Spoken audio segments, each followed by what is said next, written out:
this baby. Today we're here with Dan Finkel, math educator and creator of mathforlove.com. He will provide tips that we can use to introduce a small child to math and instill a love for it early on. Dan, thank you so much for being here. I've been dying to have someone talk about math. You know, it's just such a struggled topic. So I'd love to talk to you further, especially about having a young child and how you can introduce them in a positive way. So, thank you. Math is, it's great to be here. Math carries a lot of weight and it's very fraught in our culture. There's a lot on it. And I think it's both, everyone has experience with it from our own time in school. And at the same time, I think it's maybe one of the most misunderstood subjects. And one of the things that no one knows exactly what it really is, or very few have had real mathematical firsthand experience of the kind that matches like what mathematicians do. Why do you think people hate math so much? I think that it's really split. I think if you ask people, you're most likely to hear that people love it or they hate it. Exactly. There's not that many neutrals. Right. And I actually think that they're related. I think that people are born to love math, which maybe sounds controversial. Everybody. But everybody. I think it's nearly universal. I would say as universal or more universal than loving music, for example. Interesting. And I think that the reason is, partly we have to expand what our sense of what math is, because in school we're used to saying, oh, it's just arithmetic, or it's just, algebra, which is just arithmetic, and then we have some letters in it because it's more complicated. But what it really is the study of number, shape, pattern, and structure. And if you talk about human beings as being people who, especially babies, right, who are faced with this chaotic world and are slowly putting order on things and trying to understand how the world works, that is a very mathematical process. That is one of the fundamental gifts that mathematics gives you is imposing order on chaos. So I think that we're born to love it. I think that what happens is when we are taught in a way where we're either taught lessons too soon and they don't make sense. What I found is that kids as young as 2 and 3 start to have real ideas and insights about mathematics and about the structure of the world and ideas. And when they go into school and are told, ignore your common sense, ignore your ideas, just do what I say, I'm the teacher, and I am going to tell you the right way to do it. We end up in this place where we understand less than if we got nothing at all, because we actually reject our own common sense. And we end up hating it because we're born to love it, and then it's taken away from us. Interesting. So do you think some people are just born better at math? Well, there's always a range of dispositions, right? There's some, and in a way, if you think about it as putting some kind of order on the world, some people just naturally are drawn to think a little bit more abstractly, or drawn to shapes, or drawn to numbers. But someone who's drawn to shapes might get really into mathematics or really into art. And someone who's drawn to certain kinds of patterns might get drawn to math or drawn to music or architecture or all sorts of other things. So I think that there are different dispositions and different natural talents people bring, but I think that everybody has the potential to have mathematics be a part of their life in the same way that reading is a part of everyone's life. And one of the things we say is, if there is a comparison between reading and mathematics, then there's a question, which is, well, we know how to support reading, right? We all know to read for 20 minutes a day to our kids, or like read a bedtime story. What do we do for math? One of the central ideas, I think, in doing math with young kids is to let play lead, to let the sense of fun lead, and not get ahead of ourselves with wanting them to reduplicate what we know, but rather letting their own interest take the first steps of things. I tend to advise people against even doing things like flashcards and things like that, because it's very easy to just reduplicate the same mathematical experiences that we may have had that weren't so good, where math was something that was very outside of us, as opposed to when we are approaching it in a spirit of play, and that can be playing with blocks and actually just naturally starting to see which are bigger and which are smaller, and if we can use these ones to build a shape that we want to build. And even just looking around the world and noticing that there are a certain number of things, or that there is more of this one than this one, or that this piece of pizza is half as big as that piece of pizza. And trying to teach them something.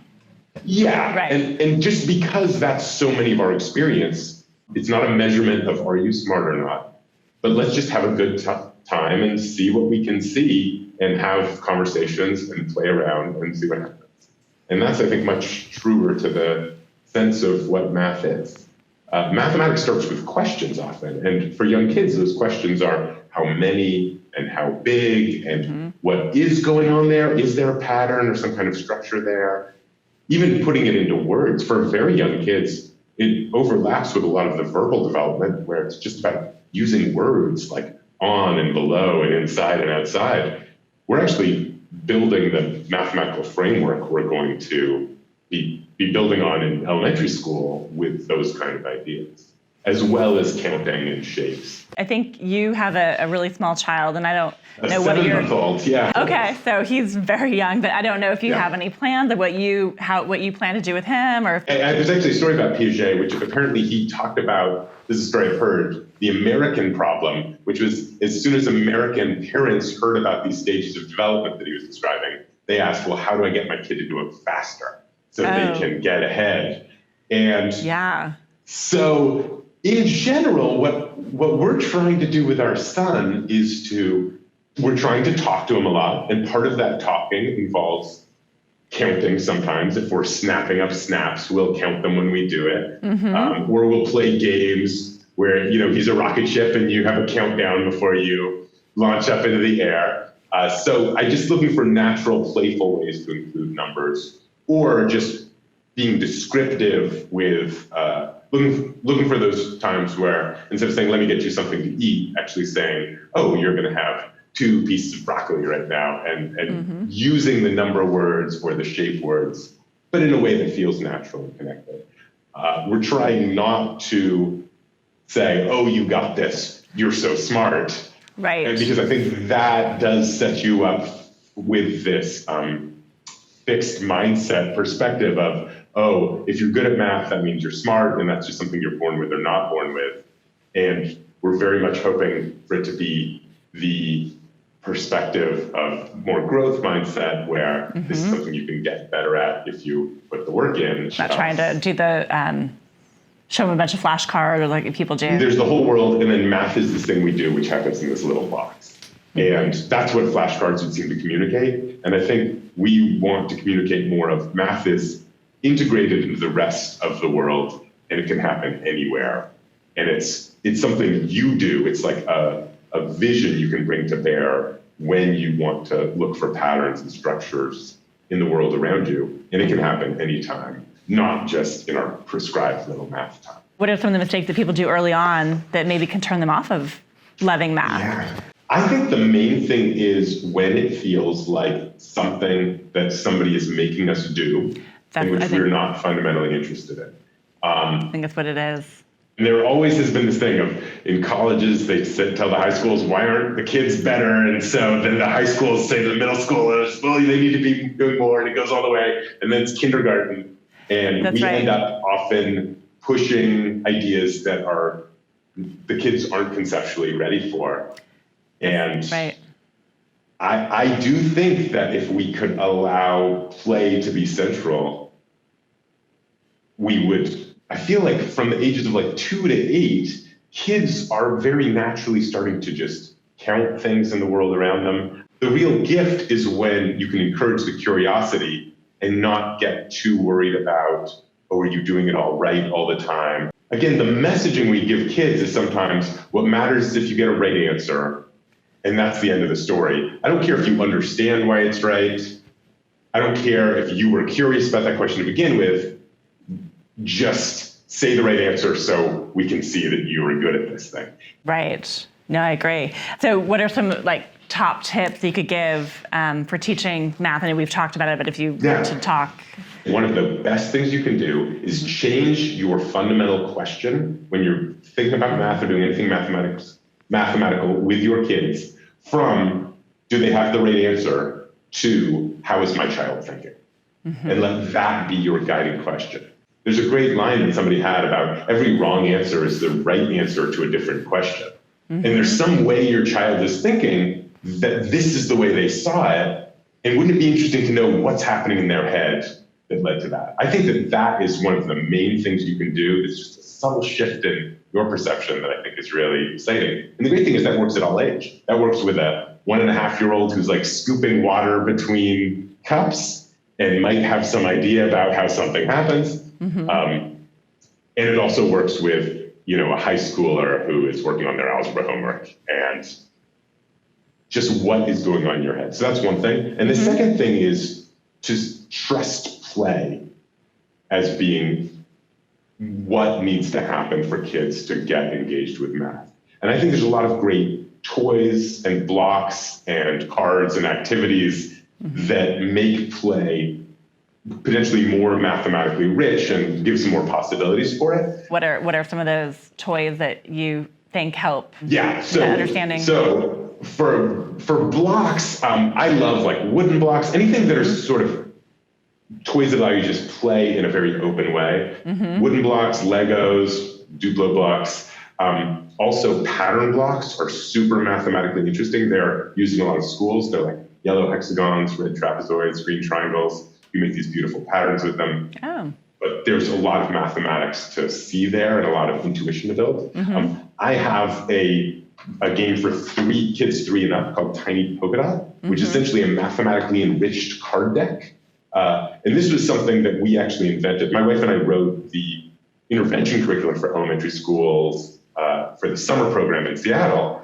And we kept saying, it would be great to play this card game, but you need to take out the face cards and it would be great if there was a 0. Finally, we just decided to make the deck that could allow the mathematics to really come to the fore of that. But I grew up playing card games constantly with my brothers. Interesting. And I credit that with some of my early interest and ability with mathematics. I don't know if you play cribbage or if that's a game you know, but anyone who played cribbage as a kid knows how to make 15s just instantly. And there's something about games which give you the kind of practice and the kind of playing around and seeing things that it's just very hard to get any other way. That's great. Or my 4-year-old daughter loves it, loves your game. Like she loves the memory matching and loves it. Yeah, and a lot of the games are very simple, but there's an idea that different collections of dots are united by the same number. It's a very deep idea and very exciting, I think, for young kids to have a way to practice that in a fun way. Take the time to play games with your kids. Play card games. Like when you have a 3 or 4 or 5-year-old, there are a lot of great games out there. I mentioned ours, but there are all sorts of collaborative games. There are classic games. There's even like pencil and paper games like tic-tac-toe and dots and boxes. Mathanywhere.org is another really nice one where they're actually trying to say, like at a bus stop, there maybe will be a mathematically suggestive picture. It's just a question, how many you see in this picture? And it's willfully ambiguous because it could be how many of this candy or how many of this candy, and they're actually different. And you can actually have a conversation instead of just, this is the right answer and you got it right or you got it wrong. And involving your kid in cooking and letting them measure out the cups when they're able to is a great way to get them thinking about accuracy and precision and measurement and actually getting an intuition for those things. Some people love to craft. There's a ton of mathematics in quilting and knitting and sewing and all of these projects, especially for young kids. It's so rich and interesting. So many games, mathematics just and kids. The time playing games. No, this is so informative, and I love information. It's very much, it's seen in the culture as a race to calculus. Right, But if you look at, calculus is a 400-year-old subject.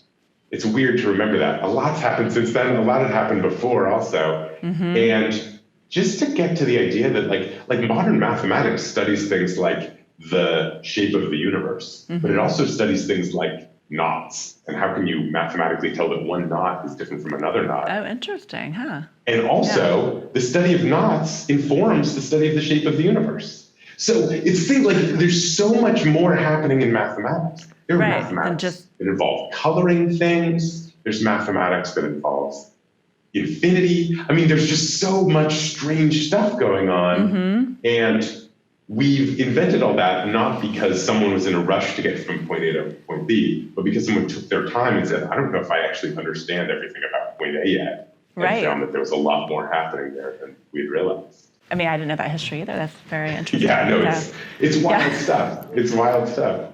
I really appreciate you coming, and because I think it's so hard to even find someone to talk about math, especially at a young age, and it's been great to have your insight. It was really my pleasure, and it's as much as possible, just if we can approach it with play, through fun, and changing our question to what's actually happening in our kid's head, math can stop being something that is scary and I think be something that's fun for all of us. Great. And that we all end up having more success with. Yeah. Where can we go for more information about your games? My website is mathforlove.com. That's all spelled out, mathforlove.com. Okay. And you can see all my stuff for kids and teachers. I write puzzles, and then also we have 2 games, Prime Time and Tiny Polka Dot, that are both, you'll see there.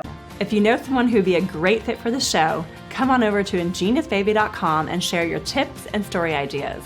You are your baby's first and best teacher.